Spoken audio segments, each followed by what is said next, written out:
الحمد للہ رب العالمین والعاقبۃ للمتقین والصلاة والسلام علی سید الانبیاء والمرسلین وعلی آلہ واصحابہ اجمعین اما بعد اعوذ باللہ من الشیطان الرجیم بسم اللہ الرحمن الرحیم والکاظمین الغیظ والعافین عن الناس واللہ یحب المحسنین صدق اللہ العظیم اللہم صلی علی سیدنا و مولانا محمد معدن الجود والکرم وآلہ وصحبہ وبارک وسلم الصلاۃ والسلام علیک یا سیدی یا رسول اللہ وعلی آلک واصحابک یا سیدی یا حبیب اللہ۔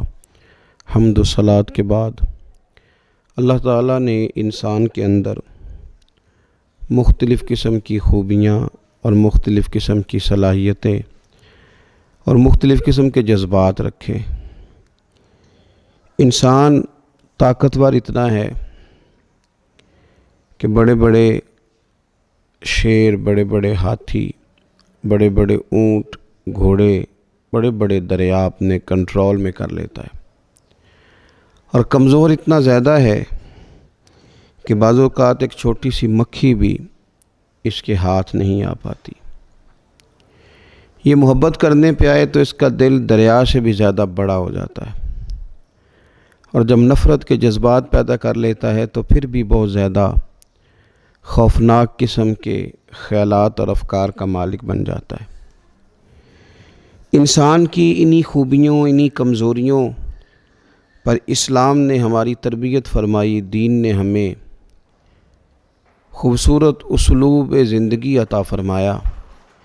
انسان کی خوبیوں اور کمزوریوں میں سے جب ہم تلاش کرتے ہیں تو ہمیں محسوس ہوتا ہے کہ اس کی طبیعت میں اللہ تعالیٰ نے درگزر کی عادت بھی رکھی ہے، محبت بھی رکھی ہے، شفقت بھی رکھی ہے، پیار بھی رکھا ہے، دوسروں کا احساس بھی رکھا ہے۔ یہ کئی دفعہ کسی کی تکلیف پر بڑا کھل کے روتا ہے، لیکن اسی انسان کے مزاج کے اندر اللہ تعالیٰ نے غیظ و غضب بھی رکھا ہے، غصے کے جذبات بھی اس کے اندر شامل ہوتے ہیں۔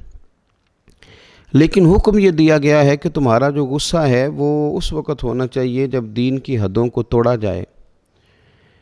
تمہارا غصہ ہونا چاہیے، لیکن اللہ اور اس کے رسول صلی اللہ علیہ وسلم کے دشمنوں کے لیے، رسول پاک علیہ السلام کے بے ادبوں کے لیے، اپنوں کے لیے تمہارا غصہ نہیں ہونا چاہیے۔ تمہیں لوگوں سے درگزر کرنا چاہیے، معافی دینی چاہیے۔ قرآن مجید نے کہا والکاظمین الغیظ والعافین عن الناس، فرمایا جو غصہ پی جاتے ہیں اور لوگوں سے درگزر کرتے ہیں، واللہ یحب المحسنین، اللہ تعالیٰ ان نیک لوگوں سے محبت فرماتا ہے، اللہ ان کو پسند کرتا ہے۔ ہمارے معاشرے کے اندر، سوسائٹی کے اندر غصہ بڑا عروج پکڑتا جا رہا ہے۔ اس غصے نے بڑی بڑی عجیب چیزیں پیدا کر دی ہیں۔ اگر میں کہوں کہ 80 سے 90% جو غلطیاں ہیں، کمزوریاں ہیں، ظلم ہیں، اس کے پیچھے غصہ کار فرما ہے، تو شاید یہ بات زیادہ غلط نہ ہوگی۔ آپ دیکھ لیں کہ جو طلاق کے روز بروز بڑھتے ہوئے واقعات ہیں، پس منظر میں غصہ ہے۔ آپ یہ دیکھ لیں کہ جو لوگ قتل کرتے ہیں، کسی انسانی جان کو ہی ضائع کر دیتے ہیں، تو اس کو پلٹ کے آپ دیکھیں تو اس کے پیچھے غصہ ہے۔ خودکشی کا جو بڑھتا ہوا رجحان ہے، اس کو بھی کبھی آپ غور سے دیکھ لیں تو اس کے اندر بھی عدم برداشت ہے، غصے کو کنٹرول نہ کرنا۔ اس نے خودکشی جیسا گناہ پیدا کر دیا ہے۔ غصہ تو اتنی خوفناک چیز ہے کہ انسان کے منہ سے کفریہ کلمات نکل جاتے ہیں، معاذ ایسی باتیں کر دیتا ہے کہ وہ دائرہ دین سے ہی خارج ہو جاتا ہے۔ اس لیے میرے نبی پاک صلی اللہ تعالیٰ علیہ وسلم نے فرمایا تھا کہ ایلوا جس طرح شہد کے اندر آئے تو اسے بگاڑ کے رکھ دیتا ہے، اسی طرح غصہ تمہارے ایمان کو بگاڑ کے رکھ دیتا ہے۔ ایسی چیزیں پیدا کر دیتا ہے جو تمہارے دین اور ایمان کے لیے سخت نقصان کا باعث ہوتی ہیں۔ اپنی زندگی کے اندر دلیری پیدا کی جائے، اپنے دل کو بڑا کیا جائے، درگزر کے جذبات پیدا کیے جائیں۔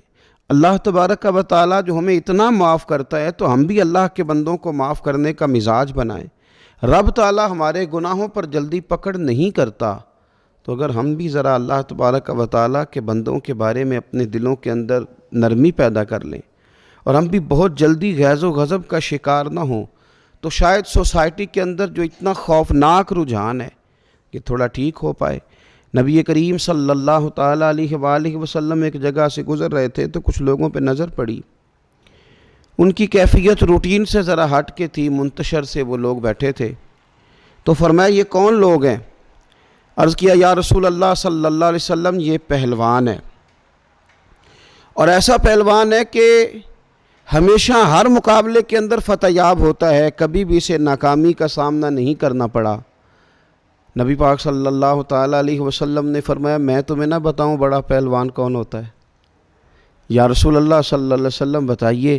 تو فرمایا بڑا پہلوان تو وہ ہوتا ہے جو غصے کے وقت اپنے آپ کو کنٹرول کر لے، جسے اپنے جذبات پر قابو رکھنا ہے، جو شیطان کے وار سے بچ جائے، وہ بڑا پہلوان ہے۔ دنیا کے اندر تو لوگ پہلوان بنتے ہی ہیں، پہلوان کہلاتے ہی ہیں، پہلوان ہونے کا اعلان کرتے ہی ہیں، بڑے طاقتور وہ بتائے اور سکھائے اور دکھائے تو جاتے ہیں، لیکن اصل دلیر وہ شخص ہے کہ اس کے جذبات میں پورا مد و جزر آ جائے، حالات پورے خراب ہوتے دکھائی دیں، لیکن اس کے باوجود وہ شخص اپنے غصے کو کنٹرول کرے، اپنے جذبات کو قابو رکھے، شیطان جو اس کے دل کے اندر خوفناک خواہشات پیدا کرتا ہے اس سے اپنے آپ کو بچائے، تو یقیناً اللہ تبارک و تعالیٰ بھی اس کے ساتھ درگزر کا معاملہ کرے گا۔ نبی پاک صلی اللہ تعالیٰ علیہ وسلم نے بار بار اپنے غلاموں کو اس بات کی طرف توجہ دلائی، اور حضور نے تربیت فرمائی اور مختلف انداز میں لوگوں کو یہ بات سمجھائی کہ تم نے اپنے غیظ و غضب کو، اپنے غصے کو ہمیشہ کنٹرول کے اندر رکھنا ہے۔ حضرت سیدنا سفیان بن عبداللہ رضی اللہ تعالیٰ نے عرض کی یا رسول اللہ مجھے کو نصیحت کر دیں، تو حضور صلی اللہ تعالیٰ علیہ وسلم نے ارشاد فرمایا غصہ نہ کرنا۔ عرض کرتے میں نے دوبارہ عرض کی حضور کو نصیحت کر دیں، تو فرمایا غصہ نہ کرنا۔ تیسری دفعہ پھر عرض کی حضور کو نصیحت کریں، تو فرمایا غصہ اپنے کنٹرول میں رکھنا۔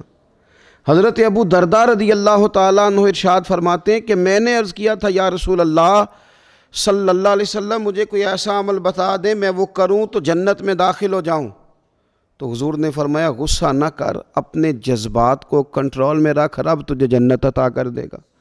حضرت سیدنا عبداللہ ابن عمر رضی اللہ تعالیٰ عنہ عرض کرنے لگے یا رسول اللہ صلی اللہ تعالیٰ علیہ وسلم مجھے ایسا عمل جاننے کی خواہش ہے جو اللہ کے غضب کو ٹھنڈا کرے، تو حضور نے فرمایا غصہ نہ کیا کر، رب بھی تیرے اوپر غضب نہیں فرمائے گا۔ تو حضور صلی اللہ تعالیٰ علیہ وسلم نے ہمیں اس بات کی طرف پوری طرح متوجہ کیا ہے کہ تم اپنے جذبات کو تھوڑا ٹھہراؤ پیدا کرو، تھوڑا سا تم رکو۔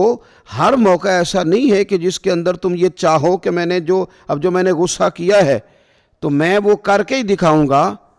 ایک موقع پر حضور نے اس طرح بھی تربیت فرمائی تھی، ایک شخص اپنے غلام کو مار رہے تھے، تو حضور علیہ السلام نے فرمایا جتنا تمہیں اس پر اختیار حاصل ہے نا، اس سے کہیں بڑھ کر میرے رب کو تم پر اختیار حاصل ہے۔ جتنا تم اس پر اپنا غصہ نکال سکتے ہو، اگر مالک چاہے تو تم پر بھی غصہ نکال سکتا ہے۔ تو اپنے غصے کو کنٹرول میں رکھنا، اپنے جذبات کو قابو میں رکھنا، سوسائٹی کے اندر یہ چیزیں امن پیدا کریں گی۔ اور بہت سارے لوگ ایسے ہیں جو غصہ زیادہ کرتے ہیں تو ان کی ذہنی صلاحیتیں کمزور ہو جاتی ہیں، اپنے جذبات پر قابو نہیں رکھ پاتے، اپنا نقصان کرنا شروع کر دیتے ہیں، گھر کی چیزیں توڑتے ہیں، اپنے آپ کو زخمی کر لیتے ہیں، تو آہستہ آہستہ اس طرح کے لوگ نفسیاتی مریض کہلانے لگتے ہیں۔ تو اپنے آپ کو بہت زیادہ کنٹرول میں رکھا جائے۔ اب غصہ کسی کو آتا ہے تو کہتا ہے یار میں کروں کیا، تو نبی پاک صلی اللہ تعالیٰ علیہ وسلم نے وہ طریقہ بھی ہمیں ارشاد فرمایا۔ حضور علیہ السلام نے ایک شخص کو دیکھا کہ وہ شدید غصے میں تھے، ان کی ناک پھول رہی تھی، تو اللہ کے محبوب صلی اللہ علیہ وسلم فرماتے ہیں کہ میں ایک ایسا کلمہ جانتا ہوں، اگر یہ شخص وہ کلمہ پڑھے تو اس کا یہ مسئلہ حل ہو سکتا ہے، غصہ کنٹرول میں آ سکتا ہے۔ یا رسول اللہ وہ کلمہ کیا ہے؟ تو حضور نے فرمایا اعوذ باللہ من الشیطان الرجیم۔ اس کو پڑھے گا تو غصہ کنٹرول میں رہے گا۔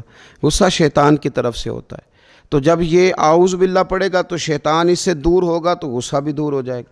پھر میرے نبی پاک صلی اللہ تعالی علیہ وسلم نے ایک دوسرا حل بھی ارشاد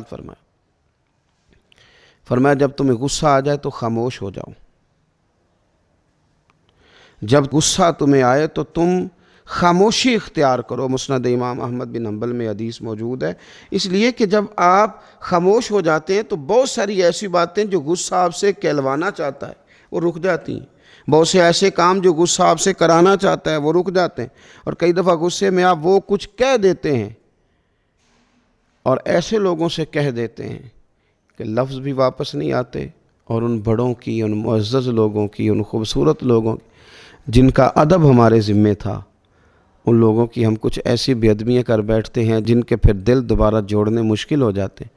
غصہ آنے پہ خاموشی اختیار کی جائے، اپنے آپ کو سنبھالا جائے، ان جملوں کو کنٹرول میں کر لیا جائے کہ جو اگر اپنی زبان سے نکلیں گے تو سامنے والے کے دل کو، اس کی روح کو چھلنی کر دیں گے، اس کو وہاں لا کے کھڑا کر دیں گے کہ جہاں وہ بڑی تکلیف محسوس کرے گا۔